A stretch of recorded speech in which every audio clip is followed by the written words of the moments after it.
All right, welcome everyone good afternoon, I should say, welcome to the APLU Study of Capital Infrastructure and Deferred Maintenance Data Collection webinar. My name is Peter Reeves. I'm an Associate Director of Member Services at Sightlines. I also have Ian Ma on the phone. And today the goal of our meeting is really to walk you through the data collection process for the study that we're completing alongside APLU. I will outline our agenda for today, and then I'll pass it over to Ian to just give a little bit of background on the study, and then it'll be mostly me walking through the presentation. You'll notice that there is a panel for the GoToWebinar on your screen, and in there you're able to submit questions through the chat box. So please, as we go, feel free to punch in any questions, and we'll periodically stop during the webinar to answer those. Today, again, as I mentioned, Ian's going to give a little bit of an overview on the study, and then I'll basically talk through the approach, the project plan, some specific parameters that we're using to identify buildings that are included in the study, how exactly we're going to go about the data collection, and then next steps. So with that, Ian, I'm going to hand it over to you, and then I will take it from there.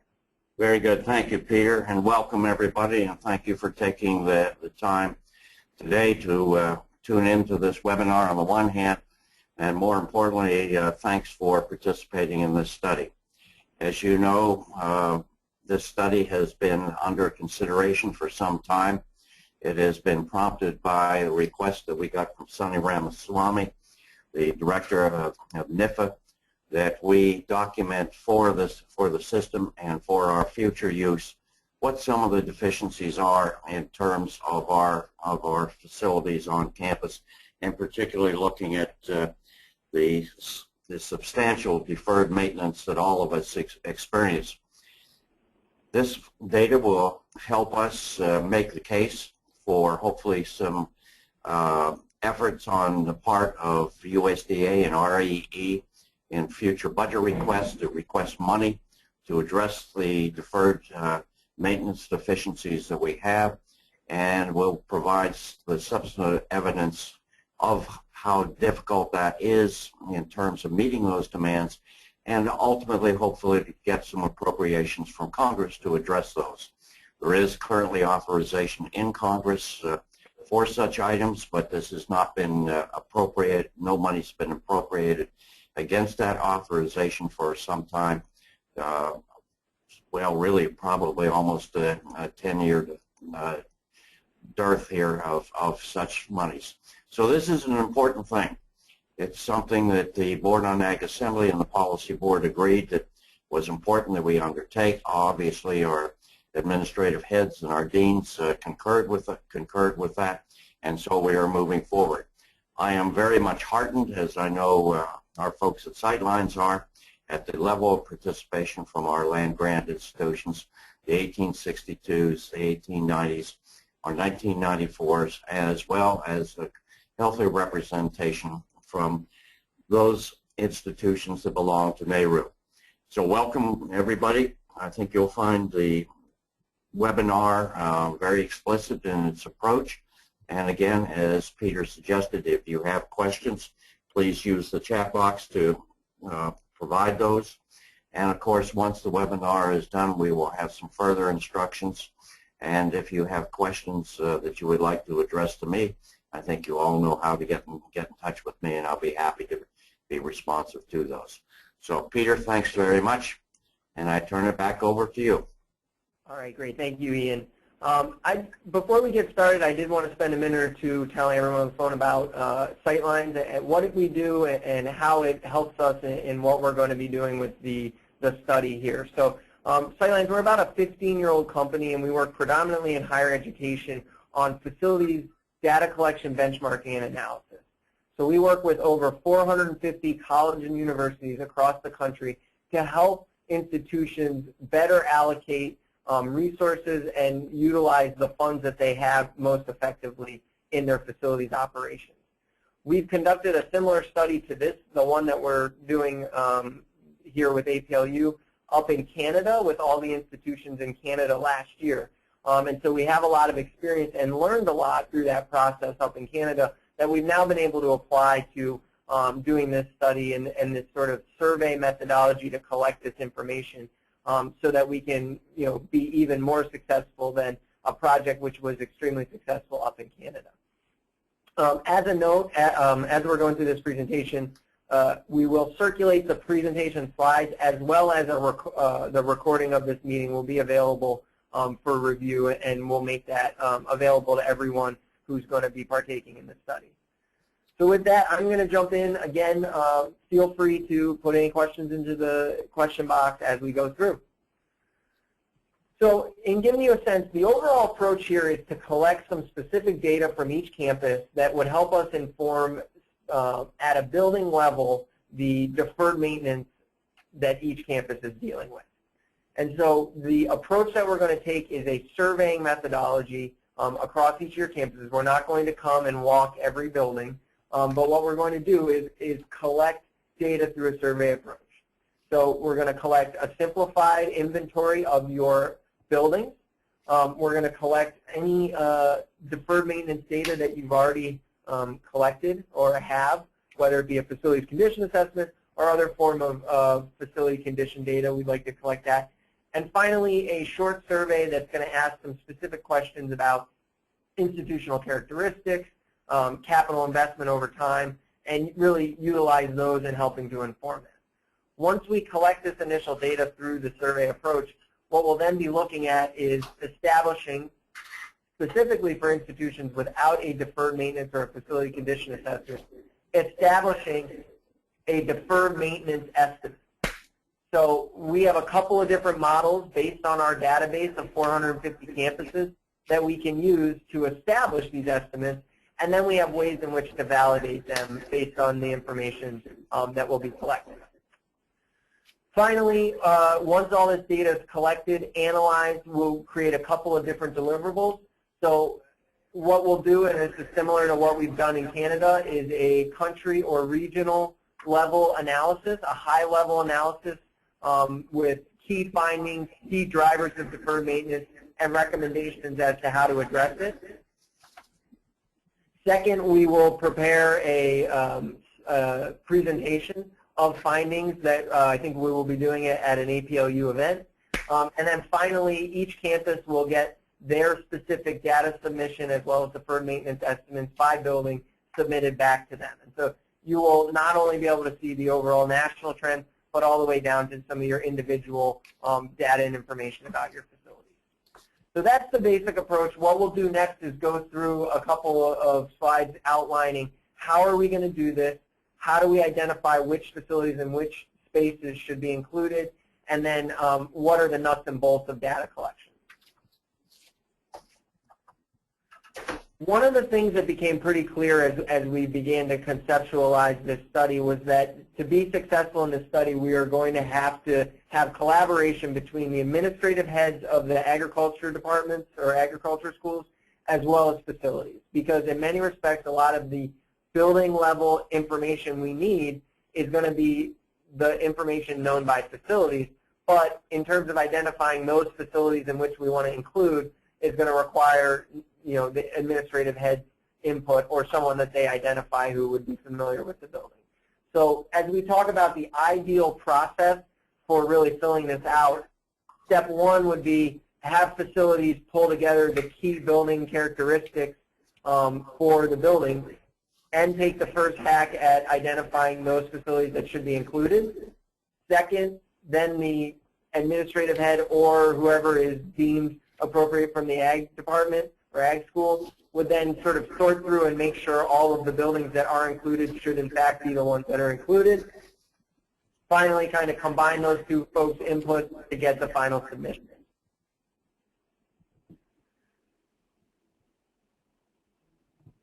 To give you a sense of the project plan, wanted to just give an outline. I won't go through it specifically because each one of you will get this information in the slide deck. But this outlines basically the various steps that we'll go through. A couple of key points. Once we did the first webinar on February 22nd and now doing the second one.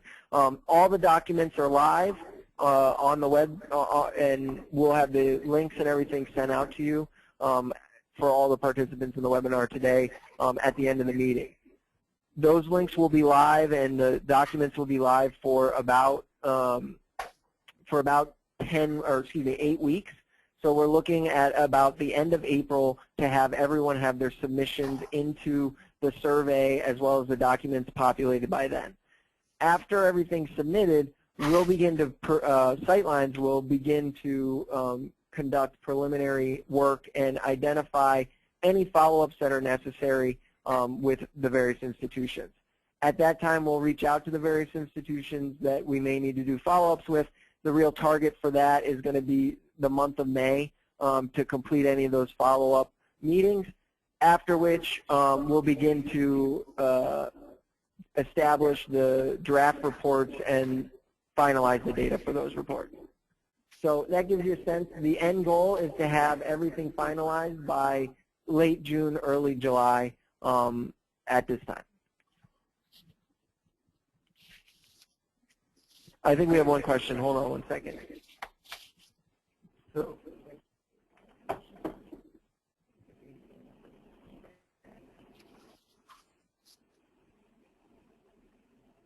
there's one question that we got on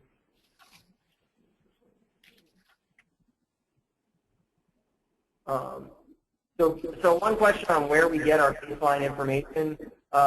Essentially, we will be collecting that from each institution. So we'll be looking to collect that from, each institution, and we'll want that from your facilities department. So each institution is going to have to identify the person who has the correct baseline information regarding the study. I think we're having some echo, so I'm going to switch here for a second and hopefully eliminate that echo if anyone's hearing that.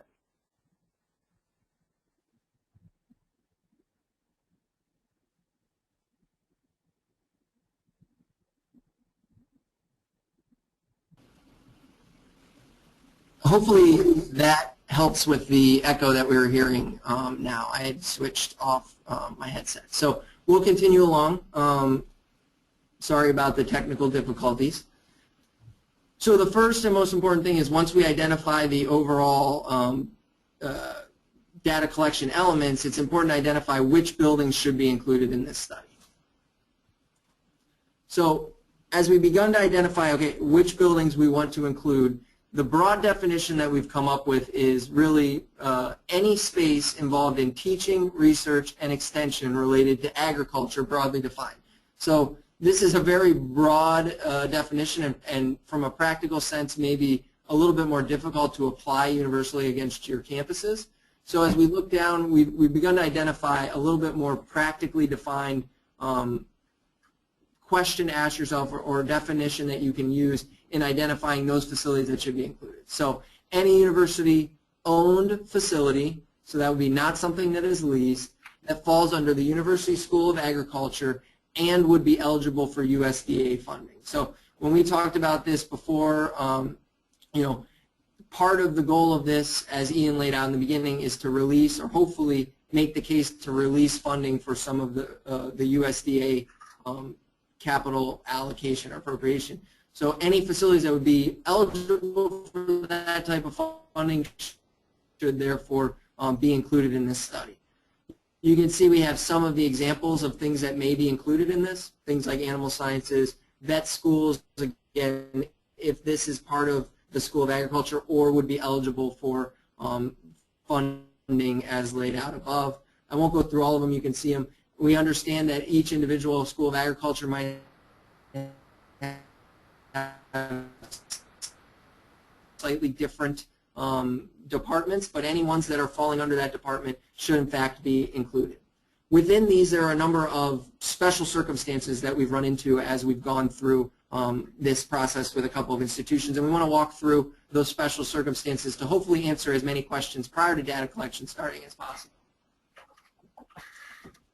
So the first one is on-site versus off-site facilities. So for any facilities that are off-site, meaning not within your contiguous campus, we would want to include those if they are owned or on long-term leases, and specifically the university or School of Agriculture is responsible for capital improvements in those facilities.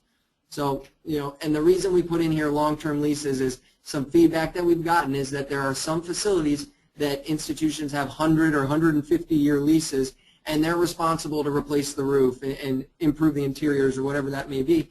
Therefore, we want to include it because they could be a possible area where capital dollars are spent. For any sort of residences on farms or research stations, those we would want to include if they are occupied by either researchers at the station or caretakers of the farm. If they're rented out or rented to non-university personnel or School of Agriculture personnel, we would want to exclude those. In the case of any marine or coastal functions, we only want to include the ones onshore. So any boats or platforms or things of that nature, we're going to exclude. You can see the exclusive here are really just the sort of the opposite end of these. So any leased or no capital improvement responsibility, any residents that are rented out, and then again, as I mentioned, any offshore facilities should be excluded. Another piece that came up pretty clearly was for multi-purpose facilities, those which may have both School of Agriculture space and maybe biology or some other department space. What we want to do is include information for the entire building, but in the data submission there will be a place where you can submit specific percentages dedicated to the included function. So I have an example here. If you have a science building, and let's say it's a 4-story building, 3 of those floors are general academic for science, and 1 of those floors is dedicated to agricultural research. What we would do is include the building, but we would indicate that 25% of it is for included functions for the study. And so as we get to the building inventory, we'll highlight where that would go and where you would put that. But this doesn't need to be a exact percentage, but should be a rough percentage of the amount of space that's being dedicated to those included functions. A few other considerations. So simple buildings or buildings without any sort of utilities, heat or electricity, they will be included, but you'll see that we have a classification for those types. Animal care or animal handling facilities will be included as long as the reason that the animals are there are for the purpose of teaching or research. So again, if their function is there for teaching and research related to agriculture, we'd want to include those animal care facilities. If they're a non-included function like a kennel or something like that, those would likely be excluded. Finally, for any sort of utility plants, we're going to exclude those, whether they're centralized or regional utility plants. This would include wind farms, solar farms, and any sort of traditional utility plants. So we've done this to really be able to maintain consistency across the data that we're collecting, as infrastructure can be a challenge to establish based on this survey methodology. So I'm going to pause for a second here. Any questions coming in? Feel free again as we go to punch in any questions there. I may start the next slide and then jump back if any questions come in. So the data collection approach is really going to have 2 major components. A simplified building inventory, as I mentioned, which will be an Excel document that we will send out along with the material for filling out the submission, and a link to an online survey. The building inventory should be the first piece that's filled out as an institution undertakes this data submission process. And so I will go through specifically the fields in that building inventory, and that's one where many of those fields are going to require input from someone knowledgeable about the facilities. Once that building inventory is complete, institutions should then begin the survey piece where they will follow along. It should really only take 2 to 5 minutes to fill out. There are some basic institutional questions, and there's a place where they will be able to upload the building inventory. And so you fill out the building inventory, take the survey, and towards the end of the survey, you're able to upload that building inventory document. That'll deliver it to us, and that will allow us to have both the survey information and the Excel. And again, as I mentioned earlier, we're looking to keep this survey open for 8 weeks, which would get us sort of towards the end of April at this point. I think we have a couple questions. Good question here on greenhouses. Those will be included, and you'll see we have a classification for those. And distribution of utilities. So is the distribution of utilities included or excluded? So any underground utility tunnels and underground utility piping, things of that nature, any sort of utility distribution between the buildings for the sake of this study is going to be excluded. It would only be those things within the existing buildings. And again, we understand and know that utility infrastructure is a substantial need on many campuses and driver of deferred maintenance, but it becomes a much more challenging piece to estimate and identify for those institutions that haven't had a specific study. So for the sake of simplicity and accuracy, for the sake of this study, we're going to focus on just the existing buildings. Another question here.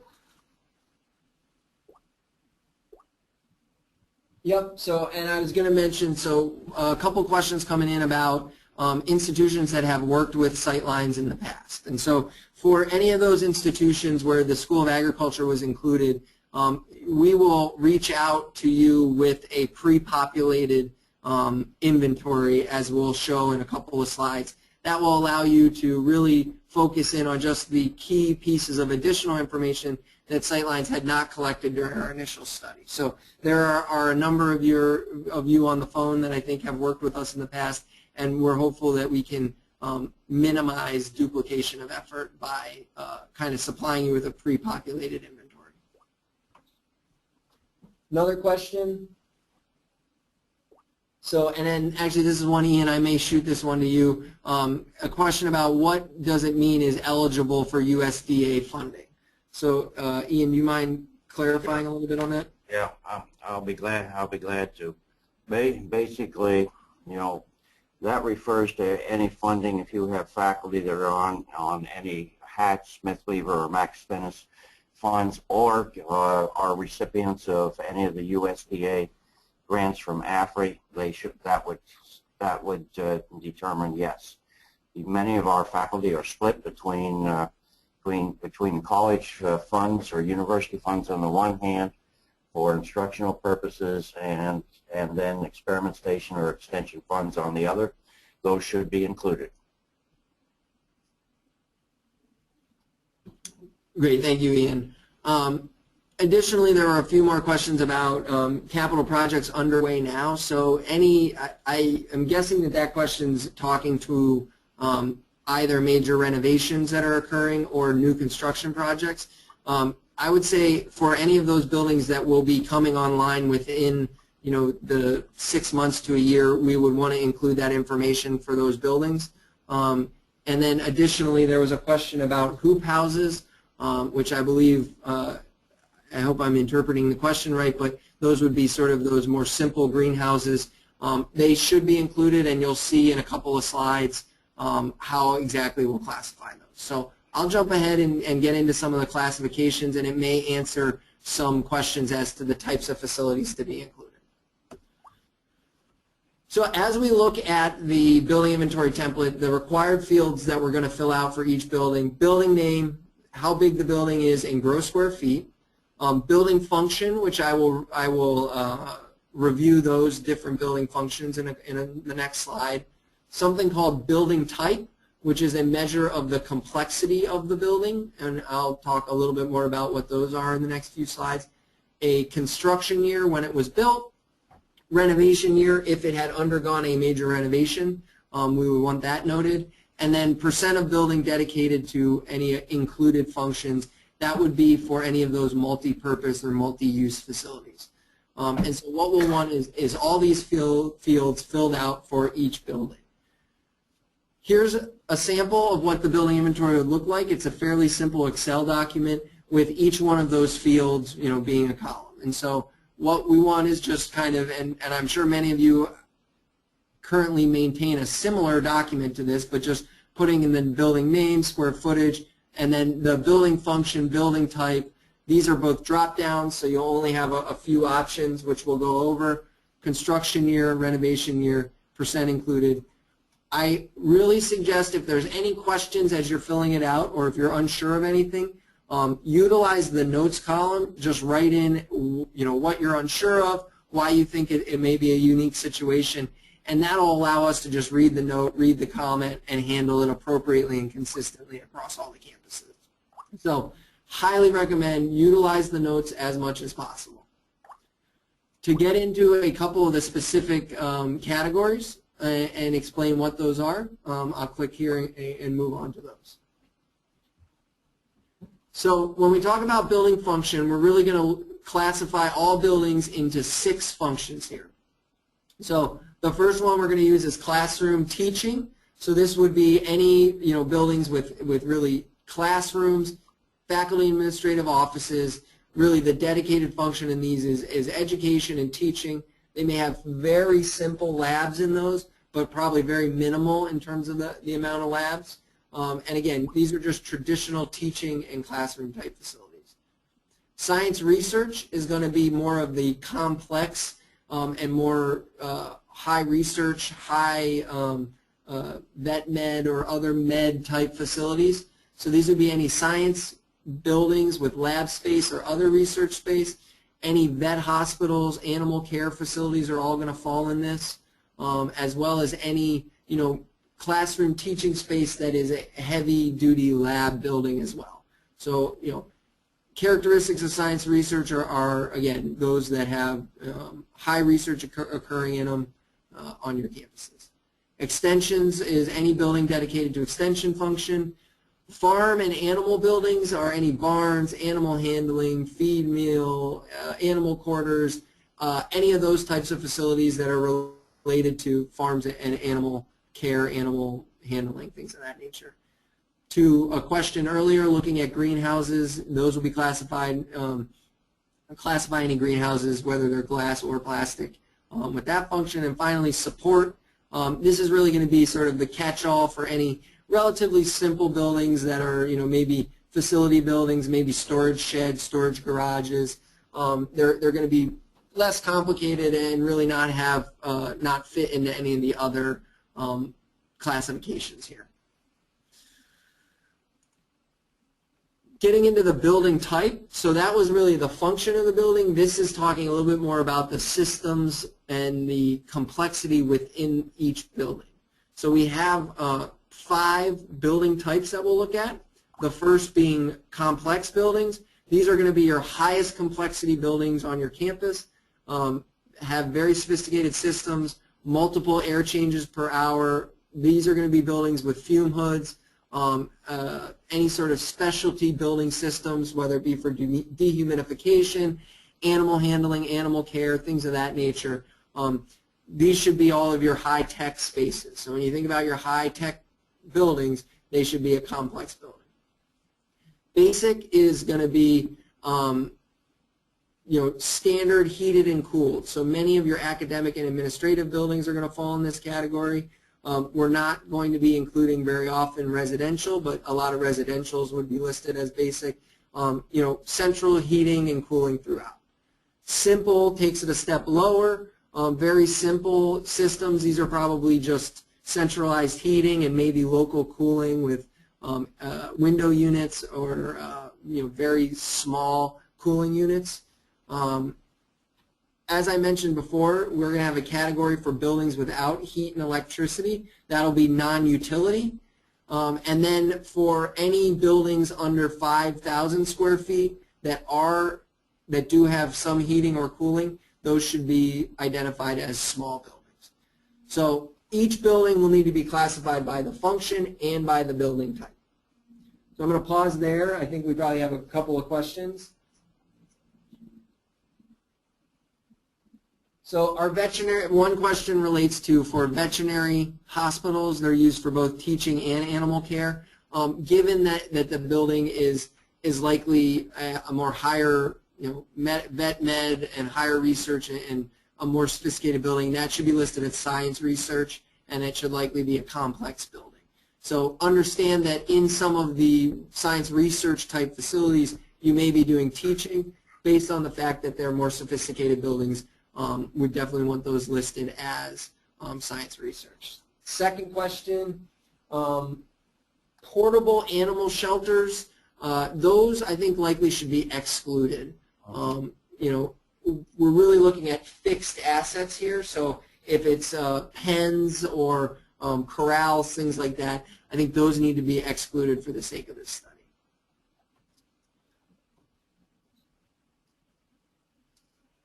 There's a question about renovation year, which I'm going to answer in a slide. Perfect. I love when the questions line up the next slide. So looking here, there's a couple of things we want to talk about. One relates to additions, and then one relates to renovations.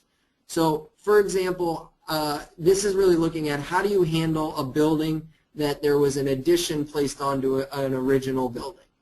So what we want to do is we actually want to break that building into its two pieces. So the original component of that building as well as the addition that occurred, and collect the two sets of information for each one of those. So in this example, what we have is a building that is 30,000 square feet. It's a 30,000 square foot academic facility, but it was a 20,000 square foot original building and a 10,000 square foot addition. And so what we would have done is we want to put in the original building's information. So you can see here, at 20,000 square feet, academic admin, basic is the building type, when the building was built, and for this example we said the building had a renovation in 2000 or 1980. The addition, which was built in 2012, is added in as a separate line. So that addition, 10,000 square feet, it might be more complex because it's a newer building than the first piece, so it might have different characteristics, and it has a different construction year. So this really allows us to understand the weighted age of that facility rather than just either assigning it a 2012 construction year or a 2005 construction year. So for any additions, break them out, and again, utilize the notes column. If you're unsure of how exactly to handle it or how to classify it, just put a couple of notes in there, and it's likely we'll be able to do it from there. Renovations. When we talk about renovations, we only want dates for what we would consider a major renovation. So our definition of a major renovation is a large-scale renovation that probably was roughly 50% of the building's replacement value. In addition, it should have touched multiple systems within the building. So it should do the mechanicals, the interior, the exterior. It shouldn't just be a substantial investment in one portion of the building. When the renovation is complete, these buildings should be thought of as essentially operating as a new building. So again, for renovations, they should be really major renovations touching multiple systems within the building that are likely going to be close to about 50% of that building's value. So, an example, if the building was built in 1910, underwent a major gut in 2011, you would put that 2011 as the renovation year because that building really it feels more like a 2011 building, not a 1910 building. I'll take a couple of questions on that.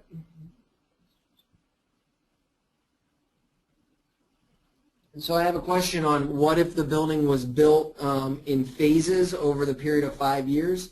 What I would say is we would want to pick up, if possible, that building, if it's, say, multiple floors, pick up each of the floors and associate the year that they came online.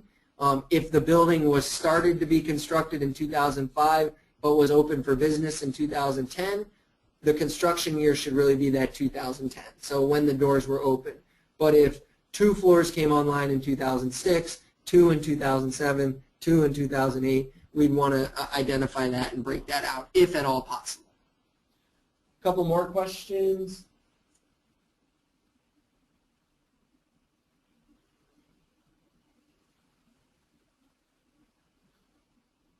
So one question is about the building type and building complexity, and for those buildings that are extremely old, who might have standard heating and cooling for the era that they were constructed, but not for the current era, those should likely be listed as simple buildings. So the standard, when we say standard heated and cooled building, we're thinking of, you know, a sort of traditional building with air handling units and, you know, whether it be boilers, heat exchangers, chillers, or chilled water feeding those central systems. Otherwise, it should probably be a simple building if it has antiquated systems in it. Another question.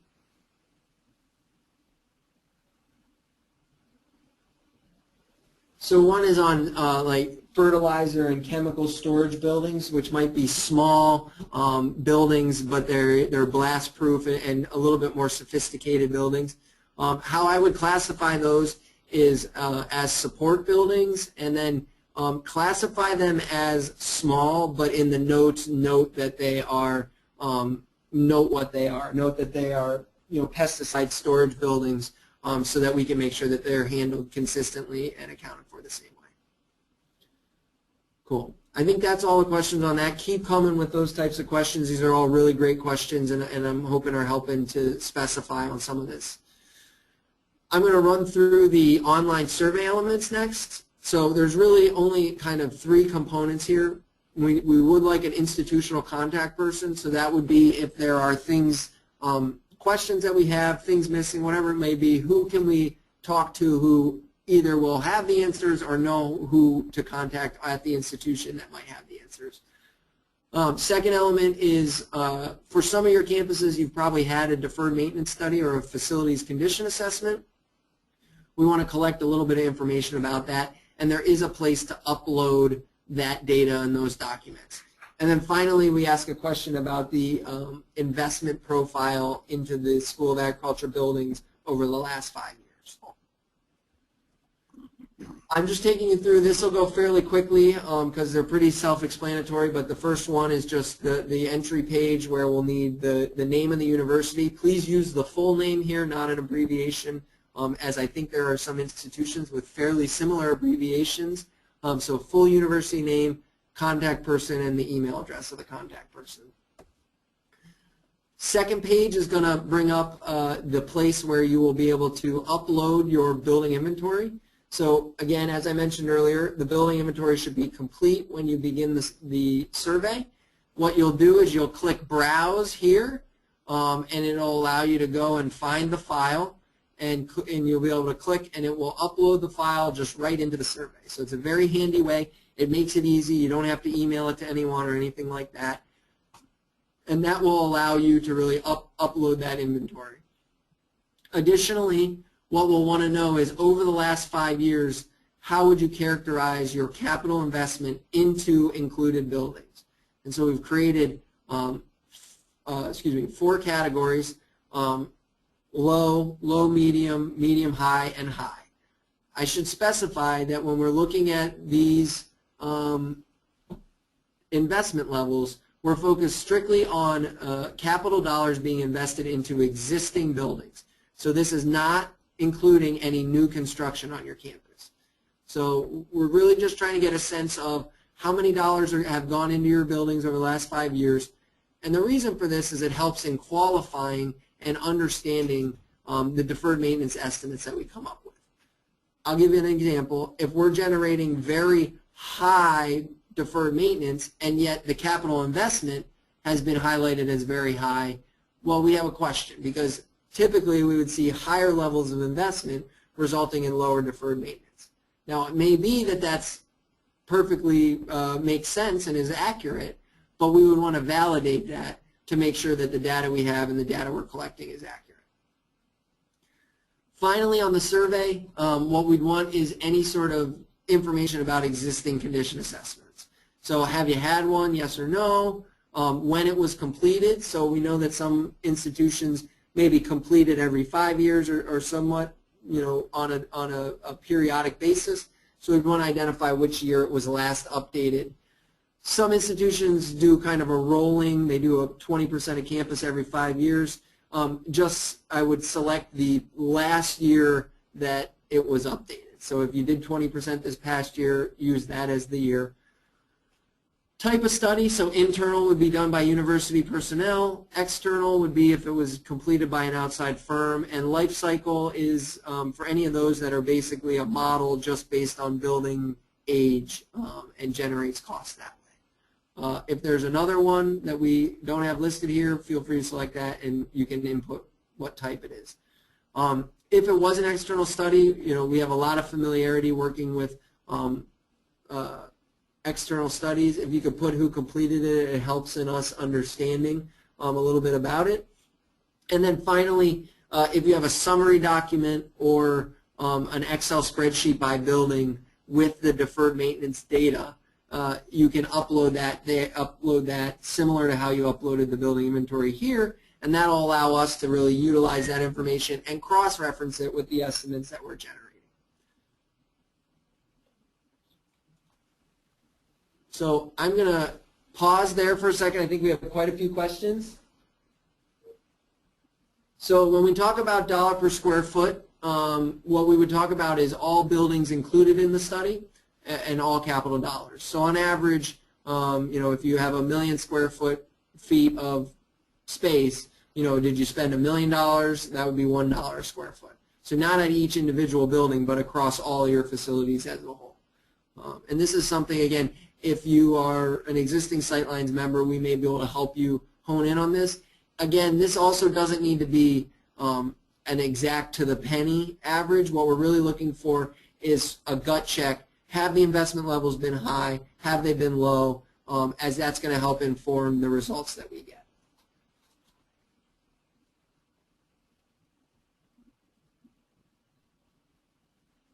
So for clarification, we have a question. It says, for the 1862 land grants, they should include all buildings associated with ag experiment station, faculty appointments in multiple departments and colleges. I think based on Ian's definition, that would be yes. Yes. Yes, so all of those should be included. I'm going to jump into next steps. We're getting close to the end here.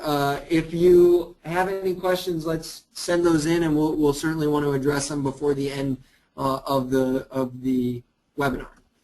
So the survey and documents went live 2 weeks ago. What I will do at the end of this meeting is I will send an email out to all of the participants with the simplified building inventory document, the presentation from today, as well as the link to the survey and instructions for filling out the survey.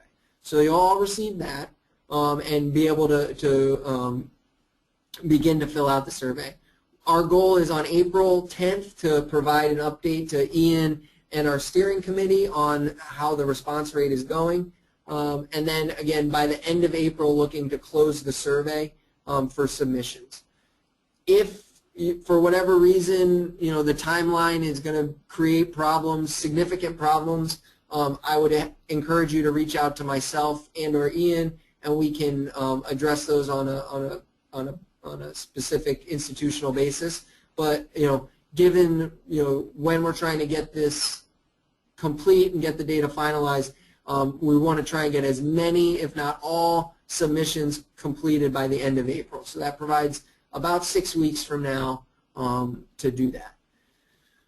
As I mentioned, in May, our preliminary analysis, and we may have some simple follow-ups with some institutions on the data we received and clarifications. When we did this in Canada, we had 80 institutions reply or respond, and we only had to follow up with 6 or 8. So I wouldn't imagine that we're going to have to follow up with a huge number of institutions, but part of what we want to make sure is that we validate and verify the data and have an accurate picture. So for any of those that we have some questions about, we'll reach out to that contact person supplied. And then, as I said, May, June timeframe, that's going to be the completion of all the reporting and everything. The final piece I'd say in terms of the scheduling and execution here, again, just to sort of go through the ideal process for completion of this study. First step is working with facilities to collect relevant building information and classifications. Second step would be to make sure that all of the buildings included are the ones that meet the criteria for inclusion, as well as we're not missing any buildings that meet the criteria for inclusion. Third step, if applicable and you have a facilities condition assessment, you would want to identify whatever report or summary that you would want to upload and kind of identify where that is so that you have your building inventory and, if applicable, your condition assessment data. Then start the survey, fill out the questions, upload the documents in that survey, and then you'll be all set. So that's sort of the ideal process for filling it out. I'm the one that will send it out, so if you have any questions, you'll be able to email me back or give me a phone call. So there are a couple of questions coming in.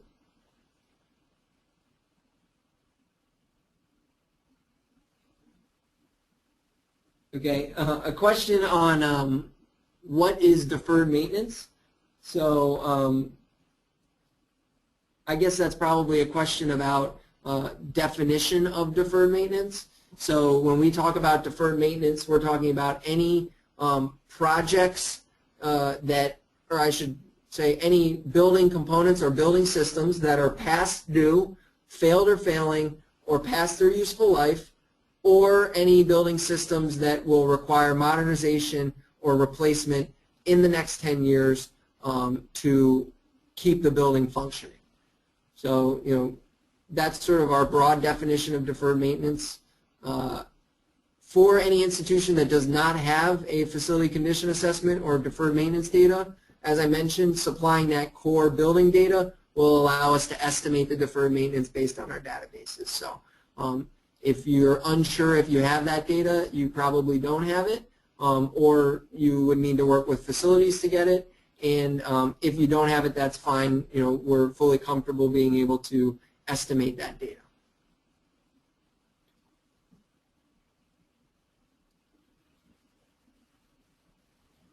So for institutions that have, we have a question that some institutions have a huge number of buildings, maybe 500 or more.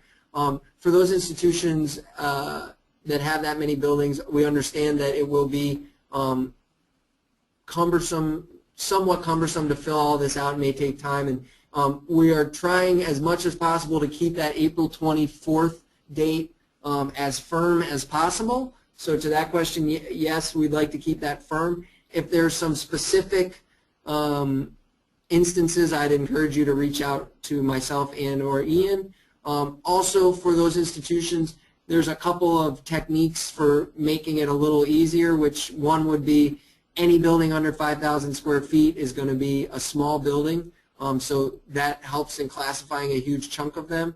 And, I know that there is some level of work to be done here, but again, reach out with any questions. We're here to work with you guys to make it work as much as possible. We know we're asking for a lot.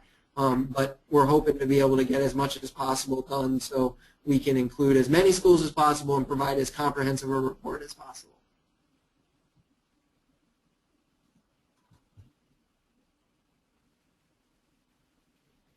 Yeah, so another question came in about seismic or earthquake retrofits. So imagining that question is coming from anyone on the West Coast.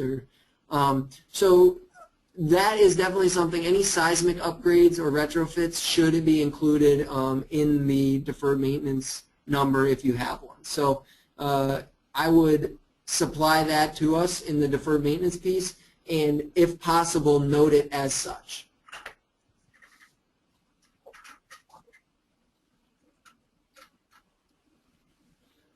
I will stay on for a few other minutes here if anyone wants to send in some questions. Otherwise, when you get the information from me, feel free to reach out. Ian, any closing comments? No, none other than thanks to everybody again for participating. And indeed, if you have questions post this webinar, do not hesitate to get in contact with me or Peter, and we'll be very happy to address them as quickly as we can. This study has been a while getting here, but now that we are here, I'm very, very pleased and think it's going to be able to provide data for the individual campuses that you can use on campus with your facilities folks there and your higher administration leadership. Obviously, they're going to be important as that leadership even makes the case to state legislatures for monies to retrofit building or address deferred maintenance. And obviously, too, the impetus for this particular study is the ability and hope that we can convince both USDA and Congress to address the needs that we have so that we can do 21st century science in 21st century facilities. So again, many thanks to all of you, and indeed, have a good weekend. Great, thanks, Ian. I got a couple more questions coming in that I'm going to field. One is for institutions that have worked with Sightlines in the past. When will you guys know how much data Sightlines has? What I will do and what I've been doing is in looking at the people who participated, we know who is a member, and so we will reach out to you with the pre-populated building inventory. So you will actually be maybe a bit of a delay in terms of getting your information, but once you get it, you'll know what then you need to fill out. Yeah. Great. Well, again, I'll stay on for another minute or two to see if any questions come in, but otherwise, thank you all for your time today, and we're looking forward to working with all the institutions in addition to APLU and everyone else.